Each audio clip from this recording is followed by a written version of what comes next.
Hey guys, tonight we begin with the remarkable life and path of Miyamoto Musashi, the legendary Japanese swordsman, artist, and philosopher whose fearless spirit helped shape the way of the samurai. From his undefeated duels to the wisdom etched in the Book of Five Rings, Musashi's legacy still whispers to us across centuries, inspiring warriors of the mind and the blade alike. So before you get comfortable, take a moment to like the video and subscribe, but only if you genuinely enjoy what I do here. And let me know in the comments where you're tuning in from and what time it is for you. It's always fascinating to see who's joining us from around the world. Now, dim the lights, maybe turn on a fan for that soft background hum, and let's ease into tonight's journey together. Your story begins in 1584, during what historians politely call a complicated time in Japan, and what you, if you could talk as a newborn, might have called an absolute mess. The Sengoku period, or Warring States era, was less about polite tea ceremonies and more about who could backstab faster, march armies quicker, and build castles bigger. Basically, it was medieval Japan's version of an aggressive real estate market, only instead of losing a bidding war, you lost your life. You're born in a little village called Miyamoto, tucked in the rough hills of Harima province. Your family isn't exactly rolling in gold coins, no luxurious silk diapers for you. More likely, you were swaddled in scratchy peasant cloth and handed a wooden spoon to fend off cold breezes. Congratulations. Life hands you your first training weapon at birth. Your father, Shinmen Munisai, is a professional swordsman, and by professional, we mean he takes the art of slicing things very seriously. He's a tough man, a stern teacher, and not exactly the let's toss a ball around the yard type of dad. No, his idea of bonding time with his son would have been, here's a wooden sword, Musashi. Try not to cry when you fall over. Affection is rare, praise is rarer, and gentle hugs are pretty much non-existent. But in a brutal, unforgiving world, softness could get you killed. Your father wasn't raising a child. He was forging a weapon. From the very beginning, there's a wildness about you. You're not the tidy, well-behaved child who bows politely and memorizes verses. You're scrappy, unruly, and probably smelled like mud half the time. While other kids played tag, you were probably figuring out how to ambush them from behind a tree and declare victory. Subtle foreshadowing for your future career. In short, from the moment you blinked into the blinding Japanese sun, your fate was already whispering in your ear. You were not meant to live a quiet, peaceful life. You were meant to fight, to wander, and to carve your name into history one duel at a time, preferably while looking slightly disheveled. And judging by the state of the country, you were about to get plenty of practice. Your playground isn't a grassy field or a cozy backyard. It's the hard-packed dirt of Miyamoto village, where the wind smells of smoke, steel, and a little too much horse. Forget lullabies and fairy tales. Your bedtime stories are about heroic samurai cleaving enemies in half with one swing. Your crib mobile? Probably a few rusty swords dangling precariously from the ceiling. From the moment you can walk, or rather, stagger like a tiny drunk warrior, your father Munisai has you gripping practice swords. While other kids are learning to write simple kanji, you're learning how to parry a death blow. Call it an unconventional education. There's no participation trophy in your household. If you lose a sparring match, you don't get a cookie. You get a fresh bruise and a lecture on why hesitation equals death. Munisai is a hard man. Legend says he won official duels under the Ashikaga shogunate, but parenting wasn't exactly his strong suit. His love is sharp-edged, practical, and delivered with the subtlety of a cannon blast. Praise? Maybe once, when you didn't fall flat on your face after a heavy blow. Otherwise, silence. Because in his mind, survival is its own reward. And yet, something in you thrives under this pressure. While other boys dream of feasting and fame, you dream of battle rhythms, of predicting an opponent's next move before they make it. You don't see the sword as just a weapon. You see it as an extension of yourself, like an iron heartbeat echoing in your hands. You are not pampered. You are not comforted. Instead, you are honed, day after brutal day, like a blade against whetstone. Even as a boy, you start to grasp the cold truth of your world. Victory is not about being stronger. It's about being smarter, faster, and just a little bit meaner than the guy across from you. The villagers whisper about you. That wild kid with the stare too sharp for his age. That boy who never cries when he bleeds. Some shake their heads. Some nod in respect. But one thing is clear. By the time you are barely a teenager, you are already something different. Not just a boy. Something far, far more dangerous is growing inside you. It happens when you're 13. That awkward age when most kids are trying to figure out how to catch a fish or maybe survive a spelling bee. You, however, are preparing to commit legalized murder. Welcome to feudal Japan, where puberty comes with a side of sword fights. A travelling samurai named Arima Kihei shows up in town. He's from a local martial arts school, and he's cocky enough to think a village boy would never dare challenge him. Big mistake. Word gets around fast. Musashi is going to duel a real samurai. The villagers gather, whispering and placing discreet bets. Even your own family looks at you the way one might look at a chicken marching into a fox den. They expect a massacre. They expect you to be the one on the ground, bleeding and embarrassed. But here's the thing. You're not interested in losing. You're 13, scrappy, furious at the world, and wielding a wooden sword that still smells like firewood. It's not exactly the stuff of heroic legends. Yet, when the duel starts, Arima Kihei does what seasoned swordsmen do. He underestimates you. Maybe it's your size.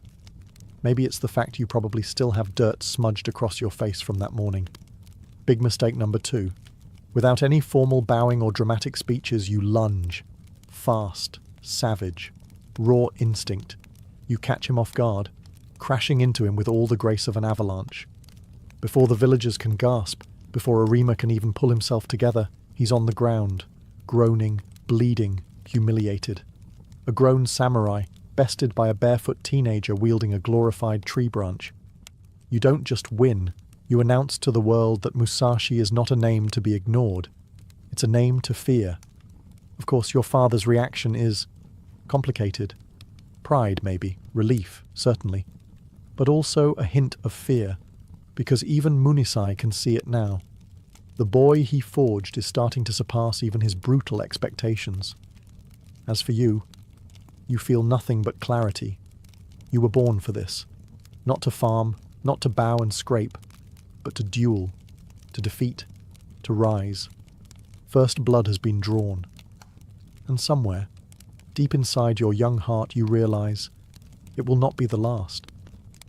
You'd think after your first public duel and public victory, life might settle down. Maybe a nice apprenticeship. Maybe a stable job carving sandals or fixing roofs. You know, something normal.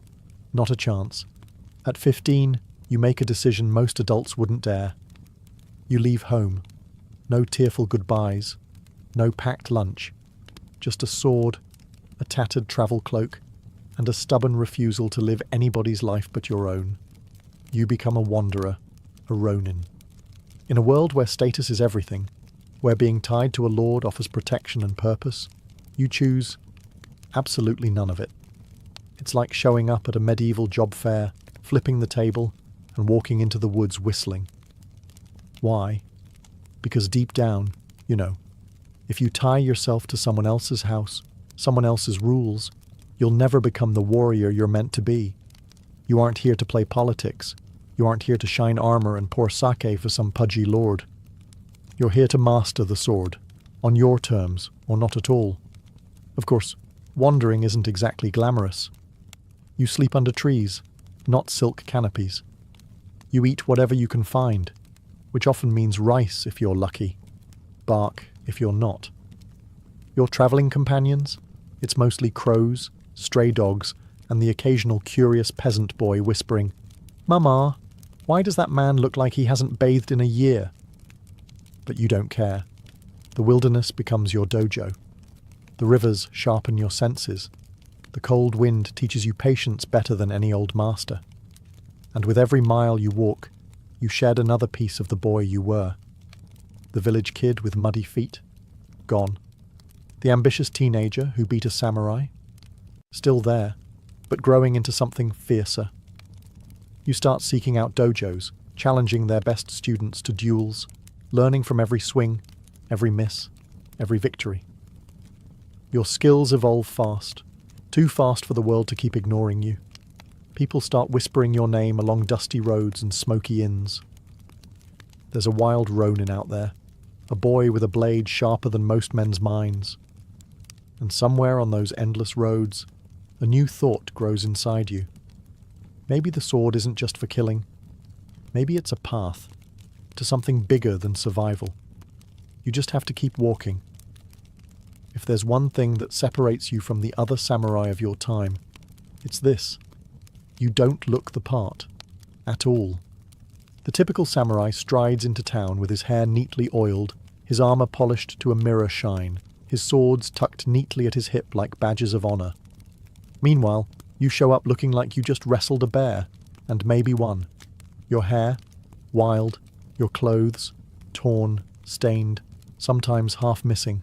Your feet, probably muddy, definitely calloused.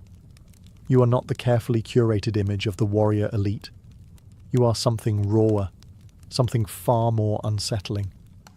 You look less like a courtly samurai and more like a wild wolf that learned how to walk on two legs, and somehow picked up a sword along the way. And people notice. Oh, they notice. At first, they laugh. Who could take you seriously? You look like you'd be better suited chasing chickens than facing seasoned warriors. But laughter turns to confusion. Then fear. Because once you draw your sword, once you move, all that scruff and dirt and feral energy turns into something terrifyingly efficient. No wasted motions, no hesitation. Just pure, unfiltered violence, delivered with the grace of a predator. In duels, you don't dance around, trading pretty cuts for the sake of ceremony. You go for the kill, fast, ugly, final. It's not dishonorable. It's survival. It's the understanding that battles aren't won by who looks best swinging their sword. They're won by who walks away still breathing. The polished samurai? They're still worried about whether their helmet is straight. You're already inside their guard, smashing their pride into the dirt. Rumors start to swirl around you like autumn leaves. He fights like a demon. He doesn't fight to win points. He fights to survive. If you see him, run the other way. You become a living ghost story, passed from village to village, whispered over cheapsake and campfires.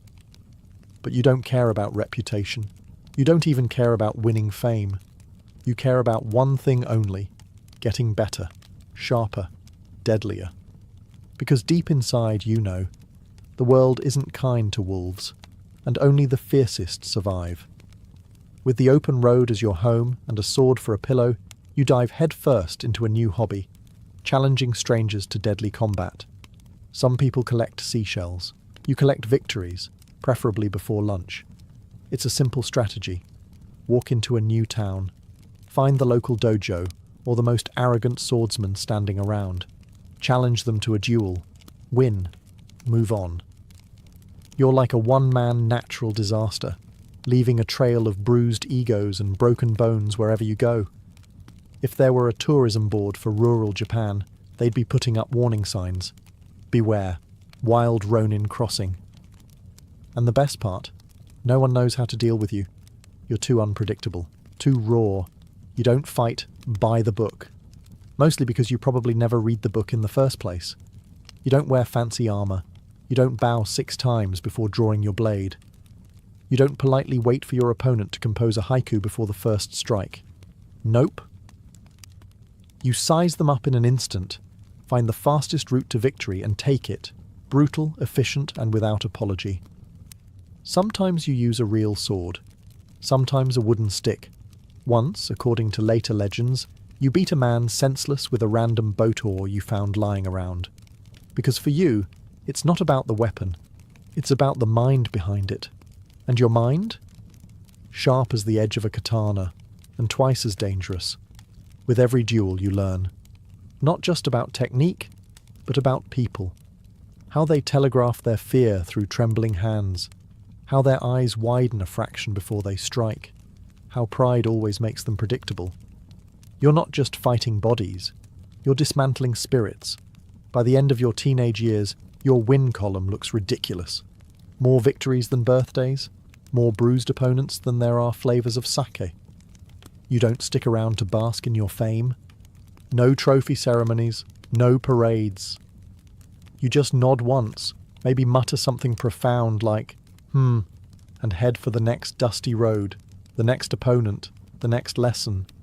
Because somewhere inside you know you're not dueling for money, or even for survival anymore. You're dueling because it's shaping you into something unstoppable, something that even you are just beginning to glimpse. By the time you hit your late teens, you've developed a bit of a reputation, somewhere between fearsome sword prodigy and that slightly terrifying guy who might eat nails for breakfast. What really makes you stand out isn't just your fighting record. It's the fact that you refuse to do what everyone expects. You don't pledge loyalty to any lord.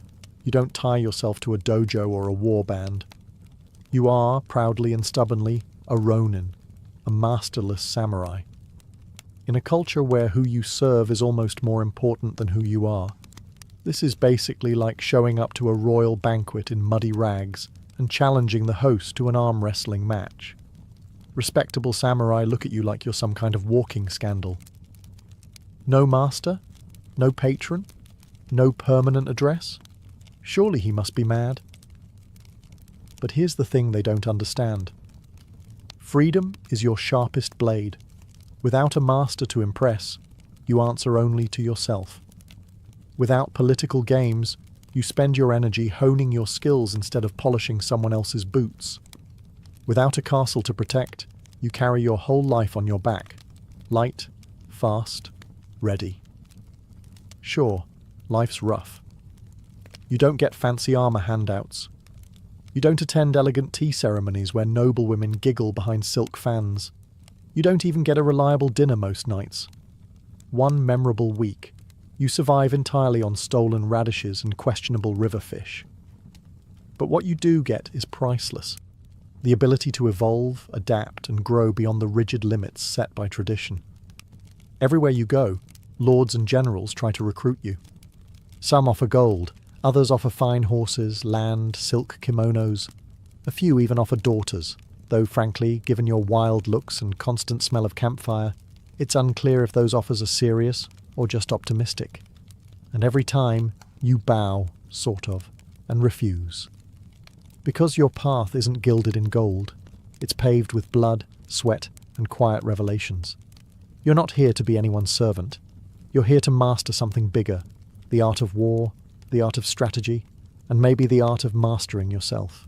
You are Miyamoto Musashi, masterless, fearless, and just getting started. Somewhere between your 100th duel and your 1000th mosquito bite sleeping under the stars, something shifts inside you. Fighting isn't just about strength. It isn't just about speed. It's about seeing the world differently. You begin to realize the sword is only the surface. Beneath every clash of steel is a battle of minds, a silent conversation in feints, pressure, rhythm, and fear. Victory doesn't belong to the fastest or even the strongest. It belongs to the one who understands. So you start thinking differently. When you approach an opponent now, you don't just study their stance or their sword. You study them, how they hold tension in their shoulders, how they blink when nervous, how they hesitate when the wind gusts dust into their face. You start predicting movements before they happen, not with magic, but with brutal attention to human weakness. You realize a duel is won long before the first blade swings. It's won the moment your opponent doubts themselves. It's won the moment they feel like prey, and you feel like the storm coming for them. In many ways, you stop fighting people altogether. You start fighting their intentions. This is when you truly begin to separate yourself from the rest of the samurai world. While others are busy memorizing ancient techniques and polishing the same tired sword forms, you are inventing something new, something terrifyingly effective. You turn dueling into chess, played at the speed of lightning. Sometimes you win before the opponent even realizes the fight has started. A subtle shift in your stance, a smile, a real one, or something close enough to scare the life out of them. An unexpected movement, breaking all rules of style and tradition. And when they fall, confused and defeated, it isn't just because you hit harder. It's because you lived one move ahead, and they never even realized it. You start to see life itself like this. Everything is strategy. Everything is timing. Everything is the balance between stillness and sudden, merciless action. The sword is just a tool. The real weapon is the mind. And yours, sharpened by hardship, hunger, and endless battle, is becoming as deadly as any blade you could ever wield. Somewhere along the endless roads you travel, beaten, bruised, and slightly more mosquito-bitten than any legendary warrior should admit, you have another realization. Why settle for just one sword when you can wield two? Yes, 2 hands, 2 swords. A revolutionary concept that every proper samurai back in their polished castles would scoff at while carefully adjusting their very formal, very traditional armor. You, however, don't have the luxury of worrying about tradition. You worry about staying alive. You worry about winning. So you start training, relentlessly, a katana in one hand, a wakizashi, the shorter sword, in the other. Most people's brains short-circuit just thinking about it.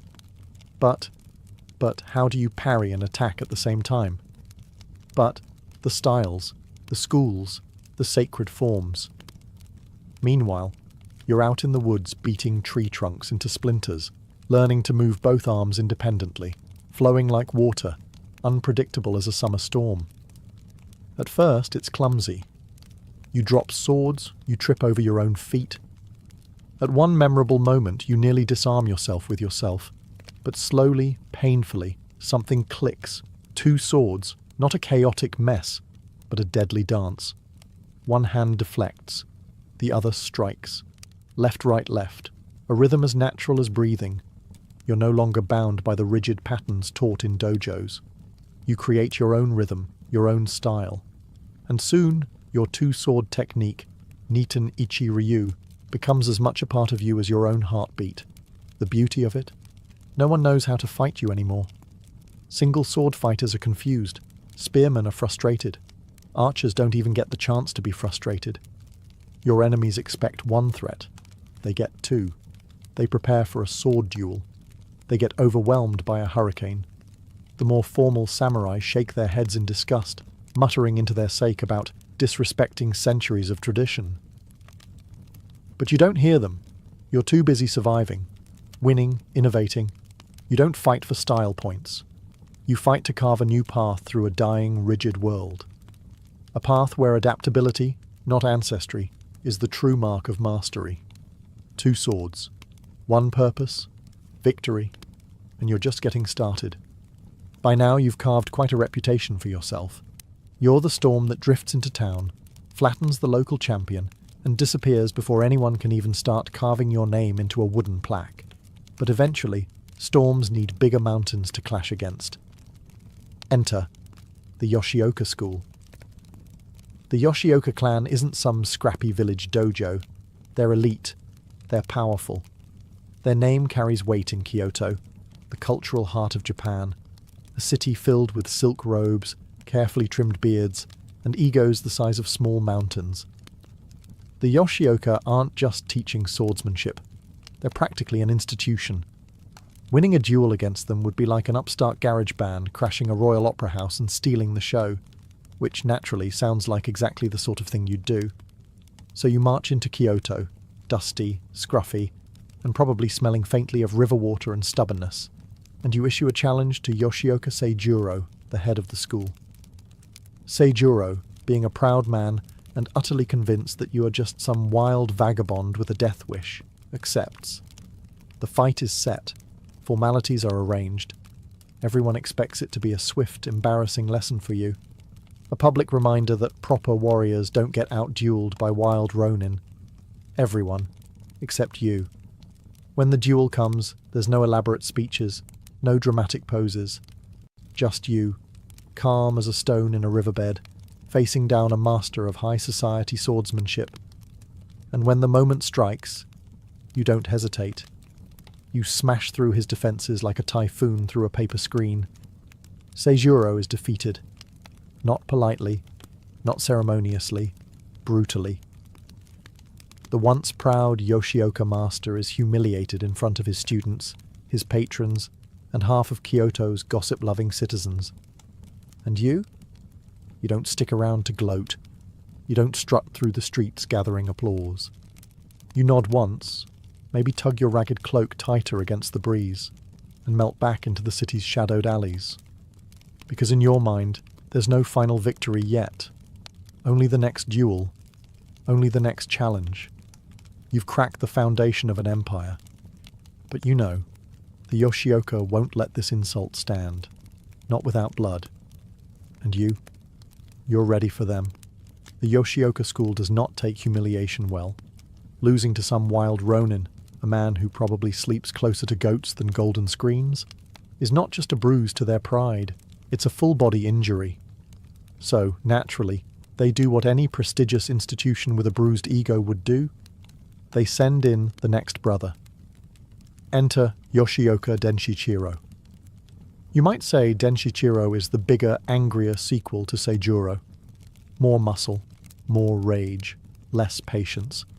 He challenges you to another formal duel, determined to erase the family's embarrassment, preferably by erasing you from existence. The city buzzes with anticipation. Another Musashi fight. Will the feral swordsman finally meet his match? Will honor be restored? Will someone please pass the sake? You, however, are as calm as ever.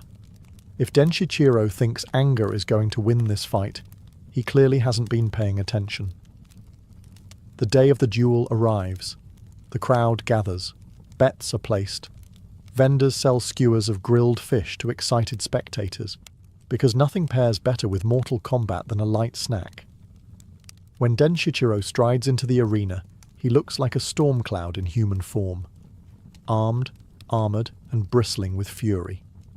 You look pretty much the same as always. Worn sandals, simple clothes. A look in your eyes that says, I've already mapped out 3 ways to end this, and 2 of them are mildly insulting. The duel begins. Denshichiro charges in heavy and hard, aiming to crush you with brute strength. But you, light, fast, strategic, step just out of range, reading his every move like a badly written play. A few exchanges later, it's over. You land a devastating blow. Denshichiro collapses. The Yoshioka's last hope crumples into the dirt. The crowd is stunned. Again, some gasp, some cheer. Some immediately reconsider their life choices. The once mighty Yoshioka clan has now lost 2 sons to a scruffy, barefoot duelist who probably sharpened his sword on a rock that morning. And you give no speeches, no proud boasts. You simply turn and leave, silent, steady, like a force of nature that doesn't need to explain itself. But deep down, you know, the Yoshioka aren't finished. They have one more desperate move left, and it's going to be anything but honourable. Defeat stings. Public, humiliating defeat. Well, that burns like pouring sake over an open wound. And after losing not 1, but 2 heirs to your blade, the once proud Yoshioka school is teetering on the edge of collapse. They have a choice. Accept the losses with dignity, or throw whatever scraps of honour they have left into a bonfire and gamble everything on one last desperate strike. Guess which option they choose. The Yoshioka declare another duel, but this time, it's not a simple man-to-man match. Oh no, they plan an ambush. The target? You, obviously. The goal? Wipe the smug look off your face and restore honour with a hail of swords. Their strategy is simple. Lure you into a final duel against Matashichiro, the new young head of the family.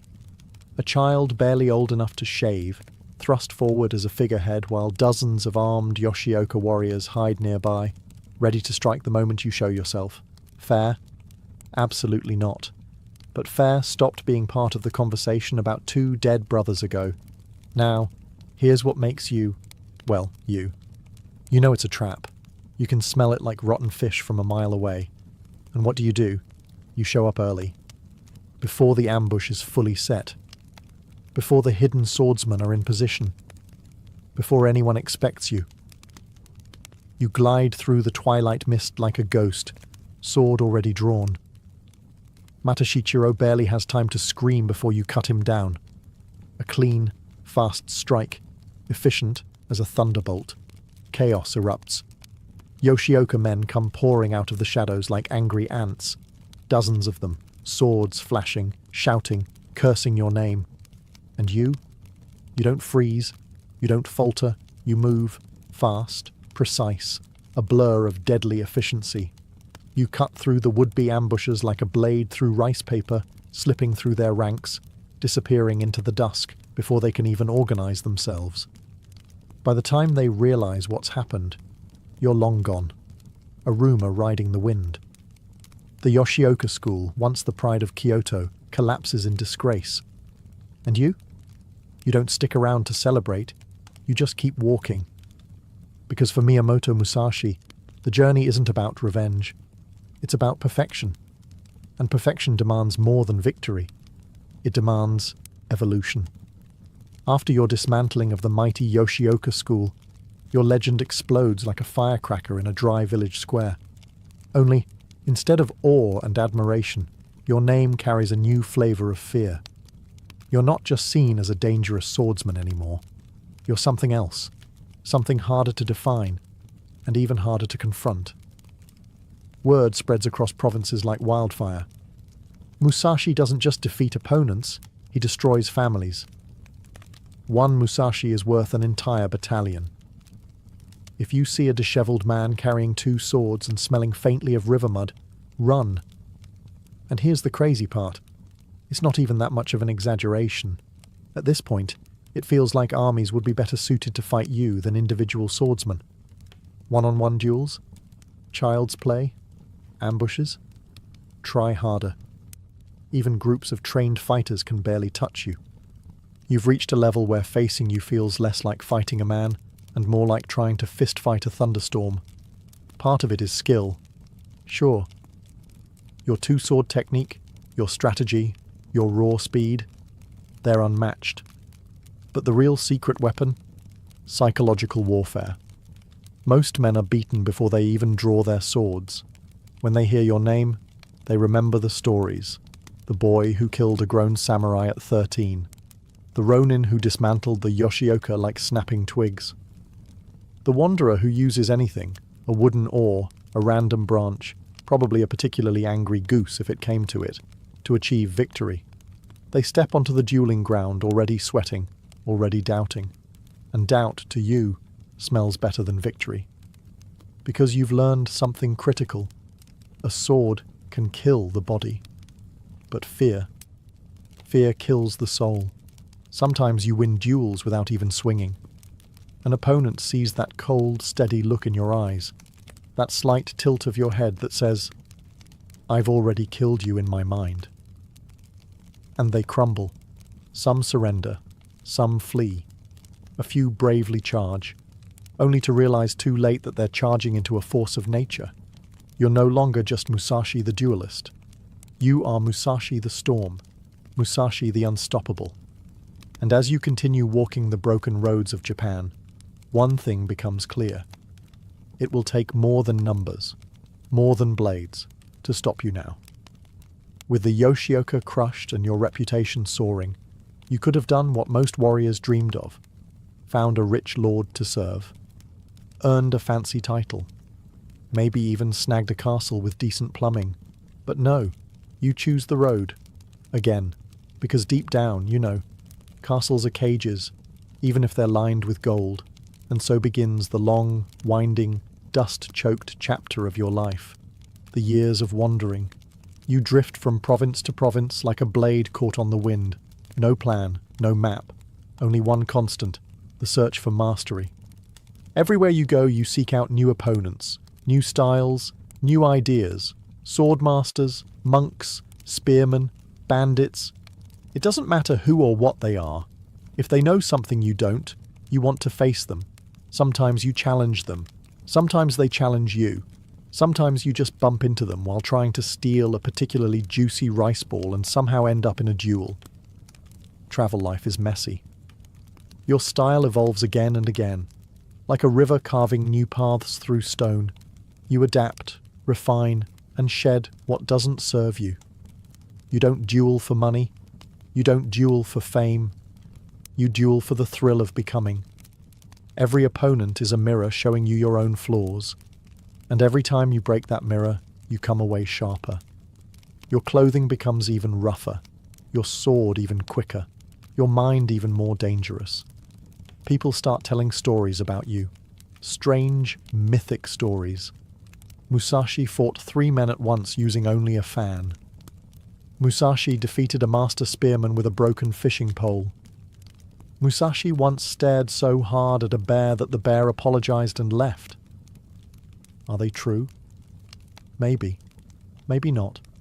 But you don't bother correcting anyone. Because you're not interested in polishing your legend. You're interested in sharpening your soul. And if that path leads you deeper into forests, over frozen rivers, through dusty mountain passes, so be it. The road is your home now, the endless horizon, your companion. While other warriors tie their fates to lords and lineages, you tie yours only to the blade, and to the endless, hungry quest for something greater than victory. Something like true understanding. And you know, you're getting closer. As the miles wear on and the seasons blur past you, something unexpected begins to stir deep inside your battle-hardened soul. A longing for something. More. Not more duels, not more blood, not even more victories. Something quieter, something deeper. Art. It starts subtly. After a long day of training or travel, you find yourself picking up a brush instead of a sword.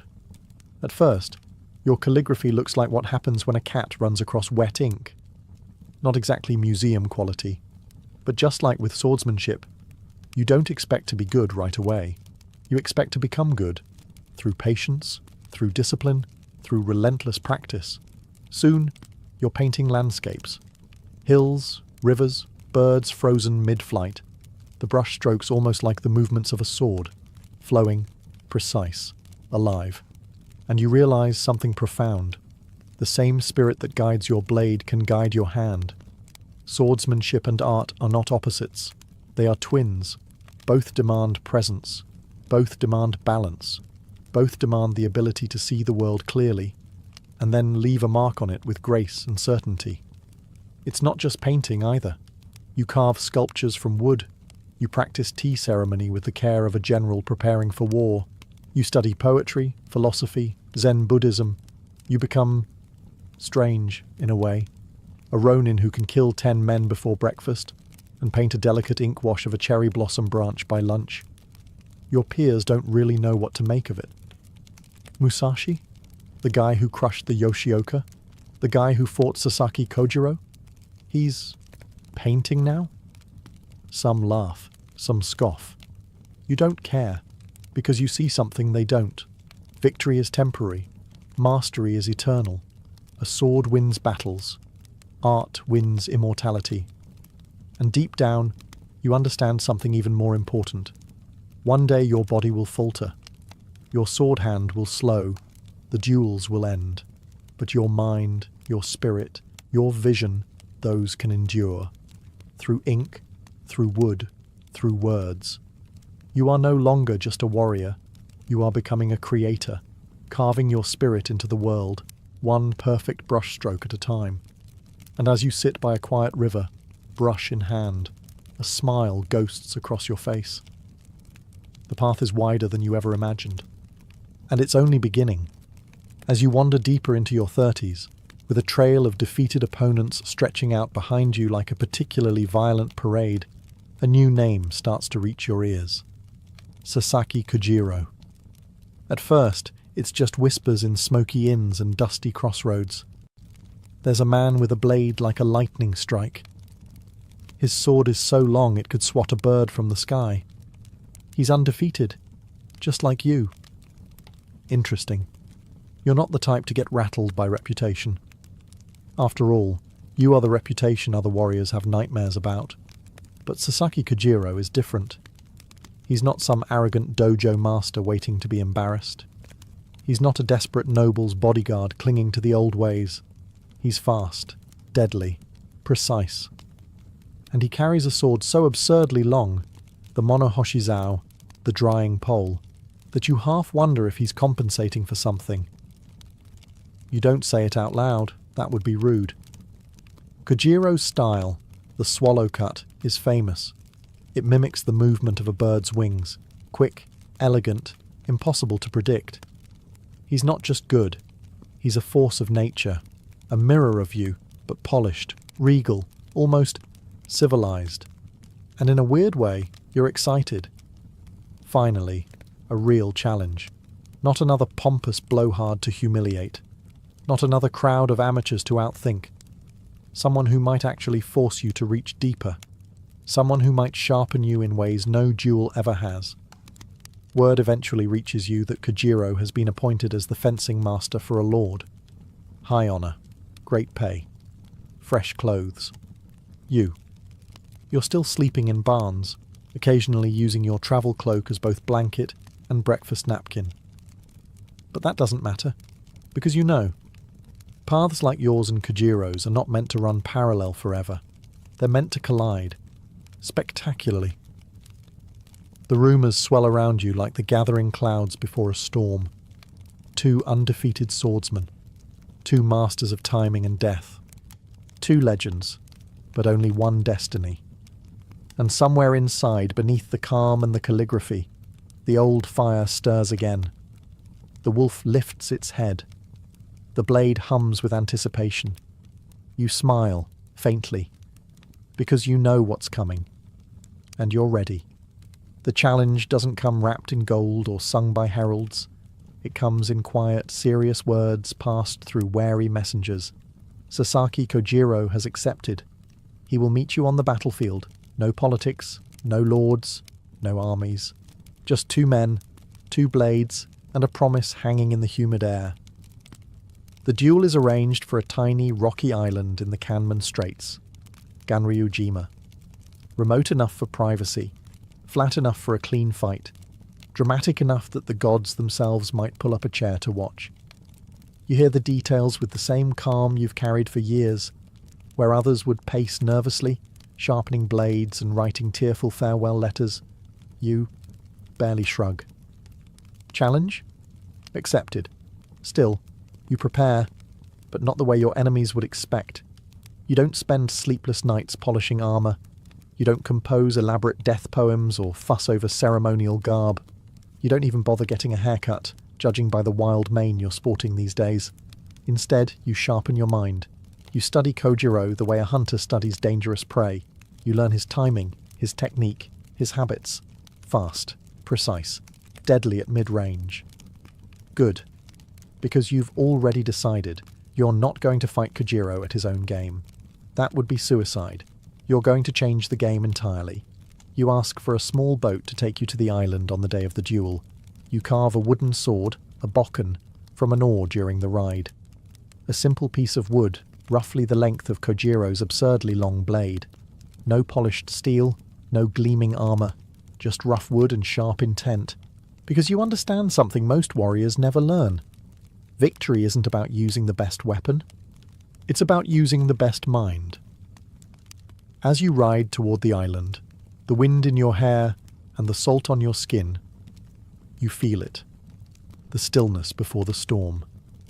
The coiling tension of two titans about to collide. The quiet, thrilling certainty that this day, this fight, will echo through time. And you smile, just a little, because you're not here to survive. You're here to win. The boat bumps against the shore of Ganryujima, and you step out, cradling your makeshift wooden sword, a carved oar, rough and unpolished, still smelling faintly of river water and stubbornness. Across the beach, you see him, Sasaki Kojiro. He's already waiting. Tall, lean, composed, dressed in elegant robes, carrying his famous monohoshizao, the drying pole, a sword so long it looks like it belongs on a ship's mast, not in a duel. He's polished, prepared, perfect. And you? You look like you wandered onto the beach by accident after a particularly spirited night in a tavern. The crowd, retainers, witnesses, curious fishermen, murmurs as they see you. Some snicker. Some shake their heads. He's late. He's disrespectful. He's armed with a stick. Kojiro's lips tighten into a sneer. He's already angry, already off balance. Good. You intended it that way. You didn't come late out of arrogance. You came late to disrupt him, to break his rhythm before the blades even crossed.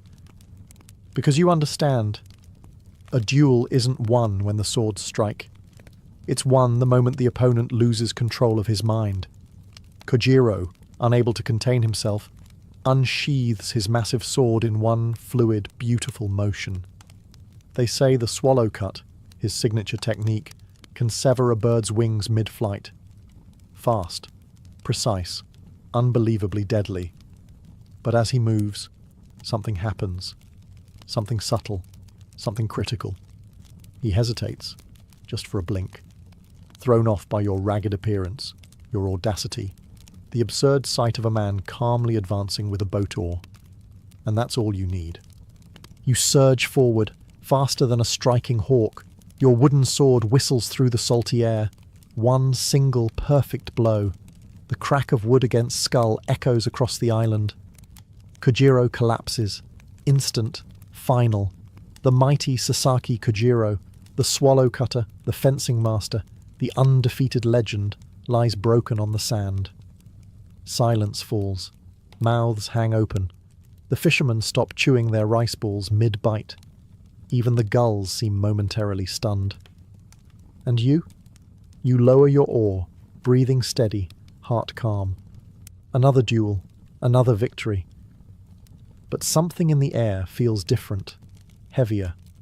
Because today, you didn't just defeat a swordsman, you ended an era. And deep inside, you know, victory will never taste the same again. Ganryujima lies quiet after the clash. The waves lazily lapping at the blood-sprinkled sand, the wind whispering through the grass as if afraid to disturb what just happened. You stand over Sasaki Kojiro's fallen body, the crude wooden sword still heavy in your hand. Victory. Complete. Undeniable. But as the adrenaline fades, something colder seeps into your bones. You look around. The witnesses, the samurai retainers, even the fishermen, all stare at you like they're seeing a ghost. Not a man. There's no triumphant cheering, no celebratory cries, only silence. A heavy, uncertain silence that clings to your skin more tightly than sweat. Because today wasn't just another duel. It wasn't a local champion or an arrogant heir you bested. It was him, Sasaki Kojiro, the sword saint in his own right, the only man they thought could stand as your equal. And now he lies there, crumpled like a broken fan. You realize something in that moment, something you hadn't truly understood until now. At a certain height, there are no more rivals, there are no more equals, just a lonely peak, high above the clouds, and you, standing there alone. You turn without ceremony and walk away, leaving the body behind, leaving the stares, the judgment, the whispered legends, already beginning to sprout like weeds in the sand.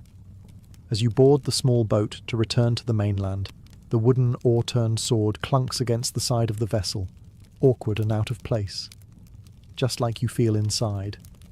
The boatman, an old man with weathered hands, rows silently, not daring to speak. You stare back at the shrinking island, a small speck of land where two destinies clashed and only one survived. Ganryujima will forever be tied to your name. Poets will sing of it. Scribes will exaggerate it. Old men will argue over it in smoky inns you'll never visit. But you feel no joy, no pride, only a sense of something irreversible. The path you walk now isn't the path of a swordsman seeking glory. It's the path of a swordsman seeking meaning. In a world where fewer and fewer opponents remain, the oar creaks, the water shimmers, the wind carries your name across the waves, and you wonder, quietly, what's left to conquer when you've already defeated everything? Kojiro's death lingers in the air long after you leave Ganryujima, not as a triumph, not as a trophy, as a weight. You try to brush it off at first. Another duel, another victory, just like the dozens before it. But this one is different, because Kojiro wasn't a thug from some backwater village. He wasn't an overconfident dojo master with more pride than skill. He was a true swordsman, a mirror of your own relentless pursuit of mastery. And you killed him, not just physically, but spiritually. You shattered a man who, had the world been kinder, might have stood beside you, not across from you. People celebrate, of course. They retell the story in 100 different ways. Musashi arrived late to unnerve Kojiro. Musashi carved an ore sword on the way just to mock him. Musashi struck him down before Kojiro could even blink. The tales grow bigger, louder, more ridiculous. By next month, someone will probably claim you rode to the island on the back of a giant fish and fought with a tree trunk. You hear these stories. You even smirk at a few of them. But deep inside, none of it feels like victory. It feels like the closing of a door you can never open again. With Kojiro gone, the world seems smaller, duller, a little emptier. Because now you know, there are fewer and fewer men left who can meet your blade with true understanding. Fewer who can dance on the edge of death with you, seeing the same beautiful, terrifying truth. You didn't just defeat Kojiro, you outlived him, and somehow that feels like a heavier burden. Late at night, sitting by a lonely campfire, you catch yourself replaying the fight in your mind. Not with regret, not with guilt, but with a kind of aching respect. Kojiro was your greatest challenge. And now, he's a ghost that will walk beside you for the rest of your days. You stare into the flames. The road ahead stretches onward, longer, lonelier, quieter. And somewhere inside, you understand. The more victories you claim, the more solitude you inherit.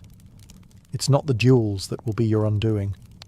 It's the emptiness they leave behind. After Ganryujima, the world hails you as unstoppable.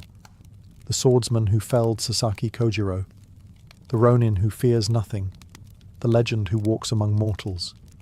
And yet, for all the admiration, all the whispered awe that trails your footsteps like dust, you feel nothing. Victory used to burn bright in your chest, a fire fueled by the thrill of survival, the hunger for mastery. Now it flickers low, starved of meaning. You wander through villages where children pretend to be you, swinging sticks and shouting your name. At inns, drunkards lift their cups in your honor, spinning tales so grand that even you wouldn't recognize yourself in them. Musashi fought 10 men at once and didn't spill a drop of his tea. He can slice a falling leaf in half from 20 paces away. He once beat an entire dojo using nothing but his glare. You smile politely when you hear these stories. You nod, you bow, you drink their rice wine. But inside, it's like chewing ash, because you know the truth they don't. The duels were never about fame, never about building a legend. They were about the pursuit, the endless, painful, beautiful pursuit of something perfect, something whole. And now that pursuit feels hollow. You used to dream of opponents worthy of you. Now you dream of quiet rivers, empty paths, the wind through pine trees. Because there's no opponent left to chase. The world is too small now, too fragile. You watch other warriors polish their armor, polish their reputations, chase titles and court favor. You feel like a wolf among house dogs. You don't belong in courts or castles. You don't belong on thrones or under banners. You belong nowhere, and everywhere. Victory, you realize, is a strange sort of death. The death of striving, the death of hunger. You have won too much. And the price of that is solitude. Deep, vast solitude that no drink, no song, no cheering crowd can ever fill. So you keep walking, not toward glory, not toward battle, but towards something quieter, something you can almost hear on the edge of the wind, a whisper of a different kind of mastery, a mastery not of others, but of yourself. The road stretches on, but your footsteps begin to slow, not because of age. Your body is still sharp, your reflexes still faster than a striking snake. No, it's something deeper, something tugging at the edges of your soul, whispering that the battles you need to fight now aren't out there anymore. They're inside. You start to withdraw from the life of endless dueling, not because you fear defeat, but because victory no longer feeds you. You've slain giants, you've conquered masters, and in doing so you realize the only true enemy left is yourself. You spend more time alone now, days, weeks, even months wandering the mountains and forests in solitude. No crowds, no challengers, just the whispering bamboo, the rushing rivers, the endless, watchful sky. The sword stays at your side, but you draw it less and less. Instead, you draw ink across paper, crafting calligraphy that flows like water. You carve wood, shaping figures not to kill, but to create. The same discipline that honed your killing edge now turns inward, honing your spirit. You study Zen Buddhism more deeply, not in smoky temples, but on your own, through experience. You meditate under waterfalls. You fast until your body feels lighter than air. You sit in perfect stillness, hours passing like seconds. You start to understand that mastery isn't about domination. It's about harmony, balance, knowing when to strike and when not to. You realize that the perfect duel isn't the one where you crush your opponent. It's the one you never have to fight. Conflict, you see, is a wave. True mastery is stepping aside before it crashes. The wild wolf that tore through Japan's best swordsman is still inside you, but now he sits, calm, at the edge of your consciousness, not caged, not broken, tamed, not by fear, but by wisdom. People still seek you out, of course. Young hotheads who want to test themselves. Old masters desperate for one last taste of glory. Sometimes you fight them. Sometimes you turn them away with a word, a glance. And in both, you are victorious. Because the battle for your soul, the hardest battle of all, is one you're finally starting to win. Eventually, even the open road feels too crowded, even the mountains too noisy. You need somewhere quieter, somewhere where the last distractions, fame, memory, even ambition, can't find you. So you retreat to a cave, not a grand temple, not a castle on a hill, a simple, cold, damp cave carved into the side of a lonely mountain. Its name is Reigando, the Spirit Rock Cave. Fitting. You bring little with you, a few scrolls, a brush and ink. Your swords, of course, but they remain sheathed, gathering dust as the days melt into months. Inside the stone walls, you are no longer Musashi the warrior. You are Musashi the student, a student of stillness, a student of death, a student of life itself. The cave teaches you differently than the sword ever did. It teaches you patience, the way the dripping water hollows the hardest stone. It teaches you humility, when even the spiders spinning lazy webs above your sleeping mat seem wiser than the chatter of human ambition. And most of all, it teaches you perspective. For the first time you truly see the duels, the victories, the shattered schools and humbled lords. They were only shadows on the wall. The real battle was never with them.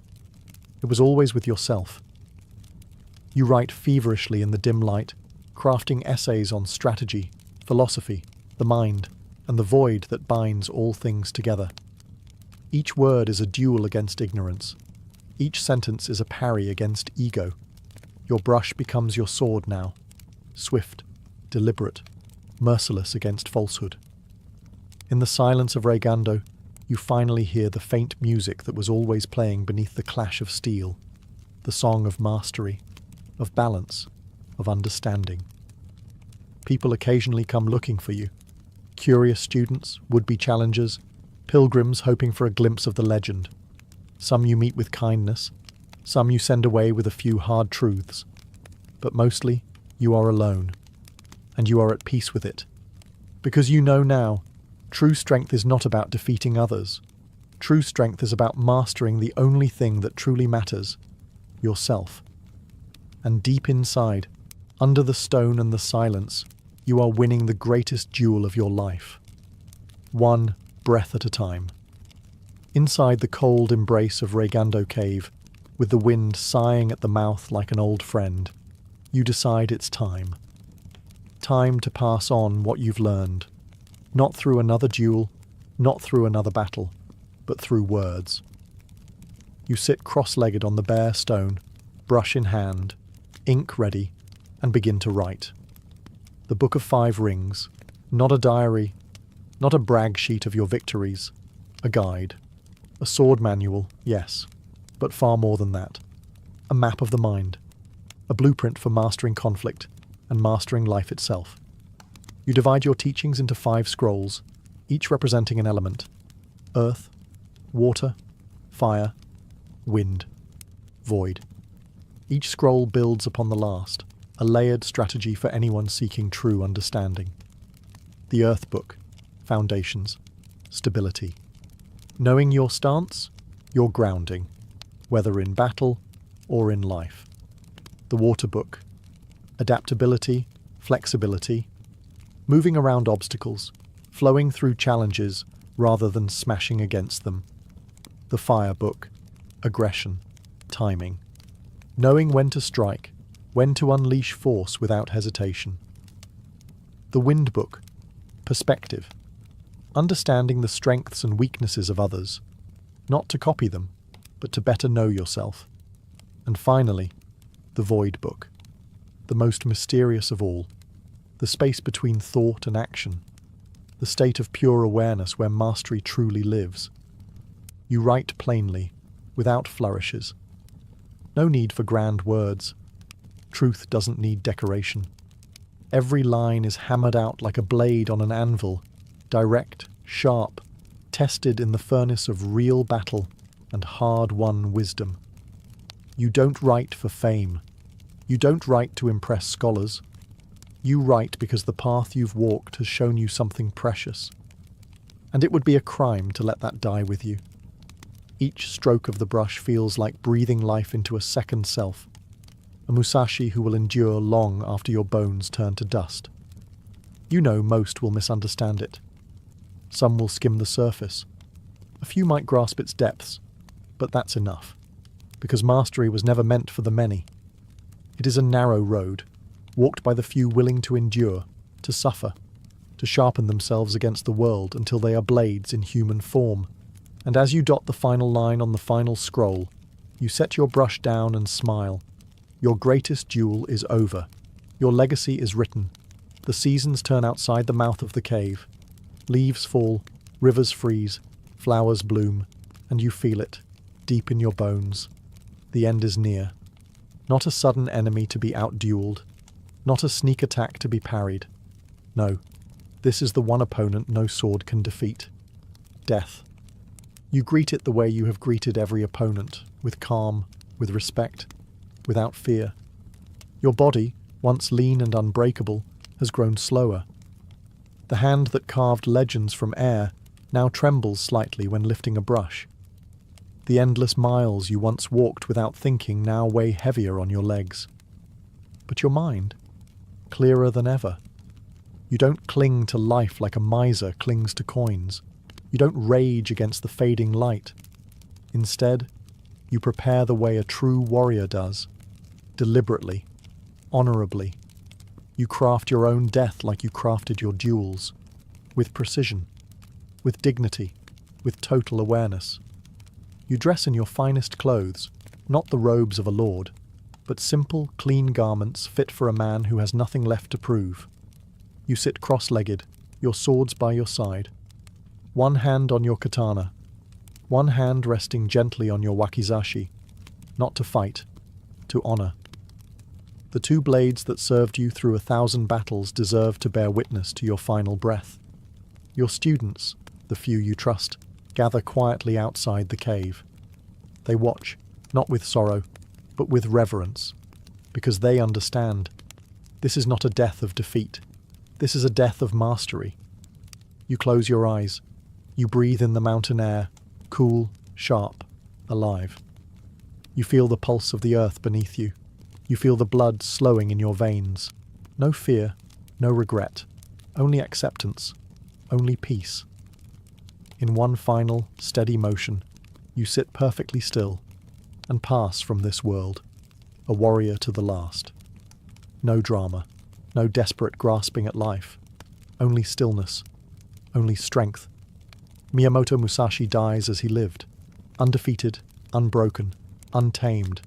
And as your spirit drifts beyond the veil, somewhere, in the far distance, 1,000 cherry blossoms drift on the wind, and the sword falls silent. Long after your body fades into the quiet earth, your name refuses to die. It clings to the mountains, it rides the rivers, it echoes in the halls of warriors and scholars alike. Miyamoto Musashi, the man who lived by no one's rules, who carved his path with blade and mind, who turned battles into art and solitude into a kingdom. They tell your story in ways both grand and strange. Some say you fought 100 men single-handedly. Some say you could slay a bird mid-flight with a single throw of a wooden sword. Some even say you were half demon, born not from woman, but from the storm itself. You, who once slept under trees with nothing but your swords and a stubborn will, now live on in ink and legend, across scrolls, paintings, novels, plays. Your Book of 5 Rings becomes a treasure not just for swordsmen, but for generals, businessmen, philosophers, anyone seeking to master conflict, mastery, or even themselves. In a world that changes with every passing season, your teachings remain stubbornly true. Observe clearly, move decisively, adapt like water, strike without hesitation, know yourself utterly. You become more than a warrior. You become an ideal, a symbol of the eternal struggle between discipline and instinct. A reminder that true mastery is not about beating the world, but mastering the storm within. Statues are raised in your honor. Swords are named after you. Video games, manga, movies. Your spirit finds new forms you could never have imagined, sparring across screens and pages. But none of it captures the full truth. Because the real Musashi is not the man with 2 swords standing triumphant over broken foes. The real Musashi is the man in the cave, brush in hand, writing words for a future he would never see. The man who understood that strength without wisdom is hollow, that life without reflection is a blade without an edge. You are more than victories. You are more than battles. You are a path, a question, a mirror held up to anyone who dares to walk alone. And as centuries pass, as kingdoms rise and fall, one thing remains. Your story still whispers to those bold enough to listen. Walk the path. Face yourself. Become more. And somewhere, deep in the stillness between heartbeats, the spirit of Musashi smiles. If someone were to ask, hundreds of years after your death, what was Musashi's greatest lesson? They might expect tales of swordsmanship, of technique, of dueling brilliance, and they wouldn't be wrong. But they wouldn't be right either, because your greatest lesson wasn't how to win a fight. It was how to live, and how to die, without fear. You taught that mastery isn't just about defeating others, it's about defeating weakness within yourself, the fear of failure, the hunger for approval, the desperate need to cling to comfort and certainty. You showed that to walk the true path, you must be willing to walk it alone, without titles, without applause, without even the promise of success. You must be your own master, your own rival, your own flame in the darkness. Through your battles, through your solitude, through the simple, fierce grace of your life, you taught this unshakable truth. Strength without purpose is hollow. Skill without spirit is meaningless. Victory without honor is ash. The duels were never the point. The blood spilled, the reputations shattered. They were just echoes of a deeper struggle. The real enemy was always within. The doubts, the fears, the illusions, and you conquered them not with brute force, but with clarity, with patience, with relentless, merciless honesty. Your Book of Five Rings isn't a book of how to kill. It's a book of how to live, strategically, wisely, courageously.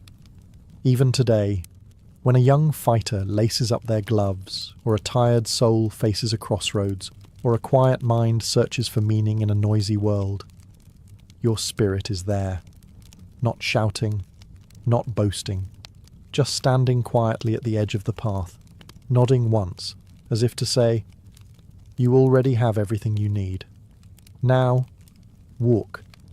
Your life was a battle, your death was a meditation, and your legacy is a call, a challenge that stretches across centuries to anyone bold enough to hear it.